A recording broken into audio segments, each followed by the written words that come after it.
Greetings fellow ukuleleans, Jeff Weinberger coming at you here with a new ukulele tutorial. I'd like to talk today about the 1/7 chord. It's a little bit of music theory that has to do with the first chord of the key, like in the key that I was just playing in, G, taking that chord and changing it into a 7th chord, in this case a G chord being changed into a G7.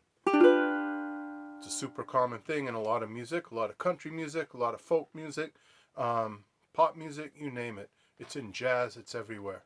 So that song I was just playing, a little bit of Will the Circle Be Unbroken, great old American tune, that has that particular chord change in it, the 1/7 chord. Lots of other tunes that we'll talk about too. Maybe we'll do like 5 or 6 of them today, just real quick. So basically what the 1/7 chord is when you're taking a regular chord that would be major, like a G chord. It only has the notes G, B, and D in it. That makes it a triad, a 3-note chord, and it's just a major chord as opposed to a minor chord, a diminished chord, or an augmented chord. So basically there's only 4 types of triads in the world, and that's major, minor, augmented, and diminished, depending on the combination of notes. This particular combination of notes gives us G, B, and D, a G major chord. Some people, music theorists, call sus chords triads too, because they have 3 notes. Sus2 chords, sus4 chords, etc. That's up to you to debate that, but today I'm really only talking about the 4 basic ones: the major chord, the minor chord, the diminished chord, and the augmented chord for our definition of triads. So that G chord being GBD, we change that G note, pull that one out of there, and instead swap it out for F, like we do when we do a G7 chord on the ukulele. That is the 1/7 chord in this particular context. It's a 1/7 chord. G, going to G7. What does the 1/7 chord almost always lead to? The 4 chord. That's its function. It creates a little tiny bit of tension. It creates a little bit more dissonance, and that dissonance kind of begs to be resolved and gives the music like this forward push, this momentum. It has this pattern of tension and resolution that makes a song so much more interesting than if it just sits there on G for a really long time and then eventually goes to C.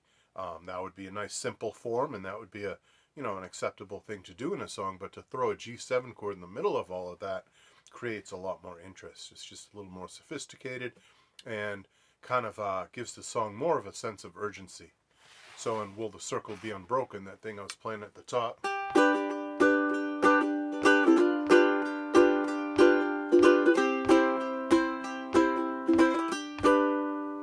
we hear G. I was standing by my window. But on the word window, I'm hitting a G7 chord there.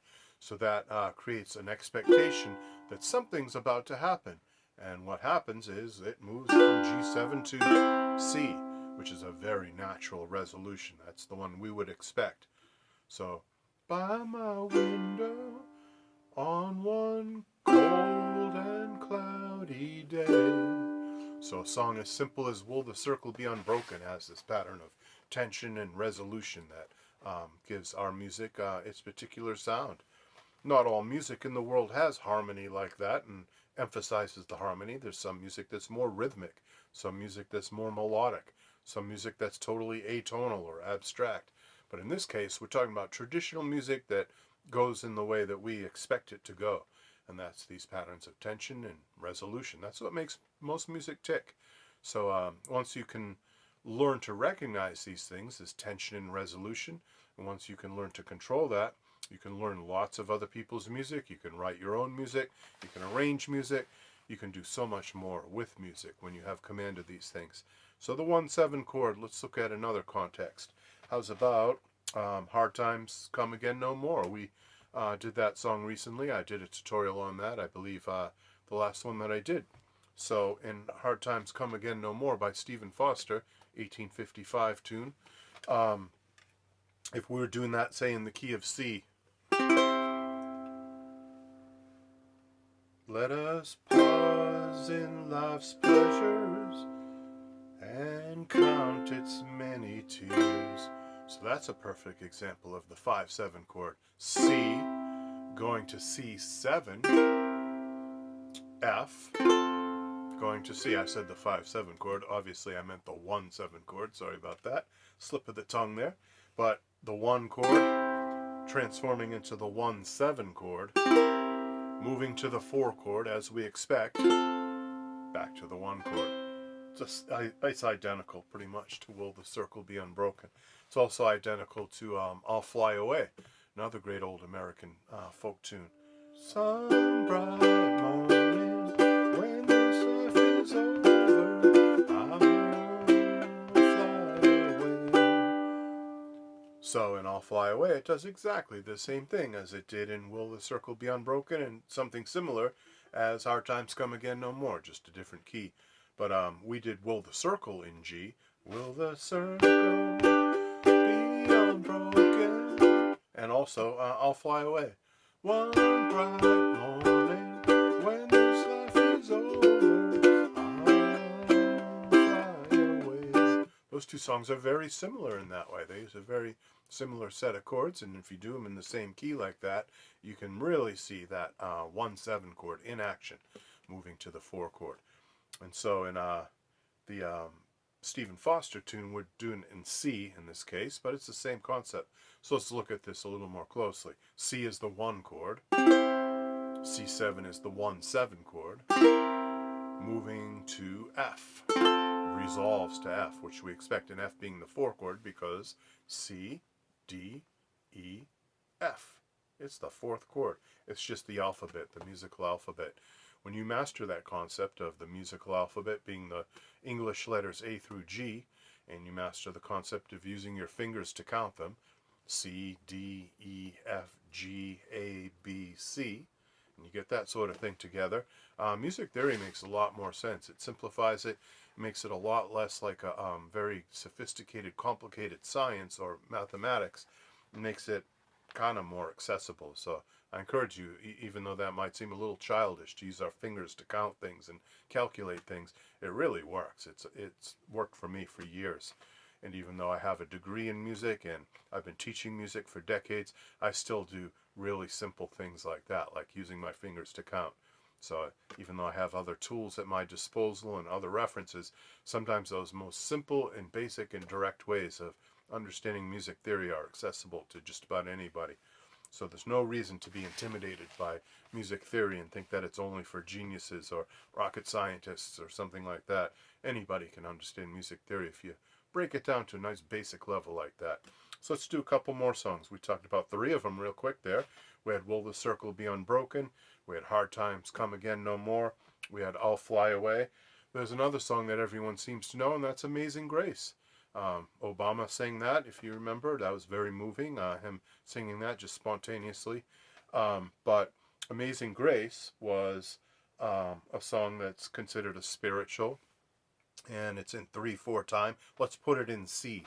So it's really easy to see all this music theory in action, because we all know the key of C pretty much. That's our easiest key to play. So, Amazing Grace, how sweet the sound. So there's that 1-7 chord once again.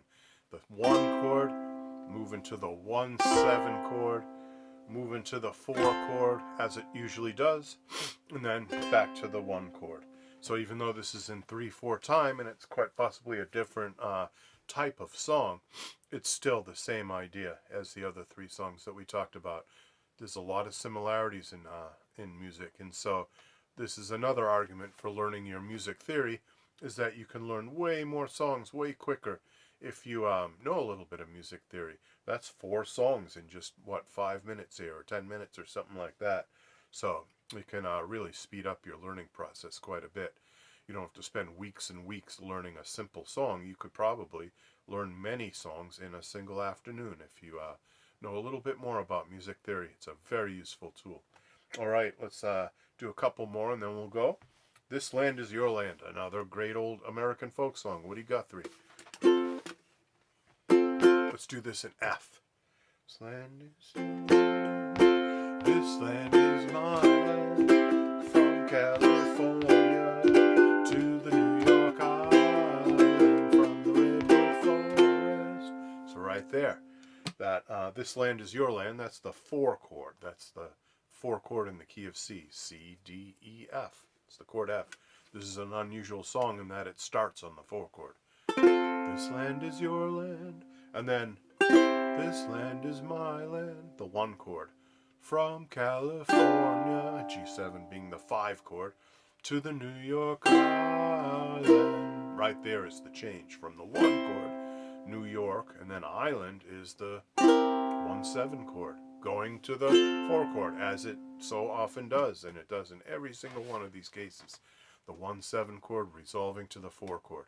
If you go directly from the 1 chord to the 4 chord, that's nice and everything, but that's a very plain and a very simple sound, and it's just slightly more sophisticated to throw that 1/7 chord in between the 1 chord and the 4 chord.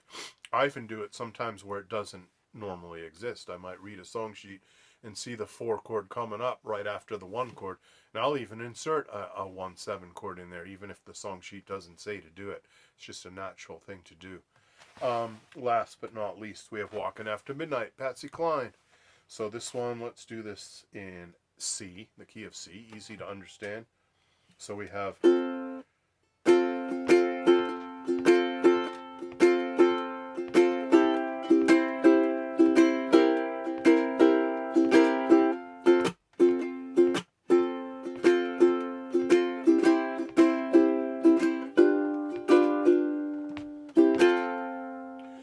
I stopped to see a weeping willow crying on his pillow. Maybe he's crying for me. Right there. The skies turn gloomy.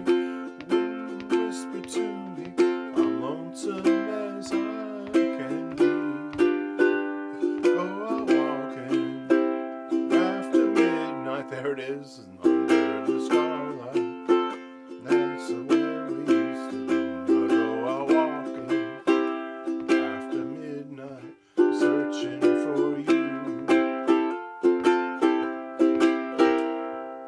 C7. So C going to C7 going to F. Hundreds of songs do that. I just listed maybe 6 of them just now.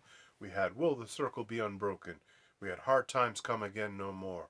We had I'll Fly Away. We had Amazing Grace. We had This Land Is Your Land. We had Walking After Midnight. We didn't even really get into Hawaiian music and blues and lots of other things that we could have, but those 6 songs hopefully illustrate for you this concept of the 1/7 chord. Music theory in action. Music theory helping us learn our ukuleles better, understanding songs better, and just enhancing our enjoyment and enrichment from music. Alright, ukulele people, hope you got a lot from that. I will, of course, link to song sheets down below so that you can access these for absolutely free and look at some high-quality song sheets. You can learn these songs if you like them. You can analyze them, you can study them, look at them. That'll help you. If you don't know all of these chords that we talked about today, there are chord diagrams on these song sheets to help you learn the chords too. So all this will be absolutely free. Just got to follow that link down below for each individual song. Alright, ukulele people, be sure to subscribe, be sure to like, be sure to click notify, be sure to visit me over on Patreon, where you will get all kinds of bonus material if you become a patron. Not only do you get all the free stuff that I put up there, but you get bonus stuff for being a patron, and things that are exclusive to my patrons and only they get to see. So become a patron today. Alright, ukulele people, I'll talk to you later. Bye-bye.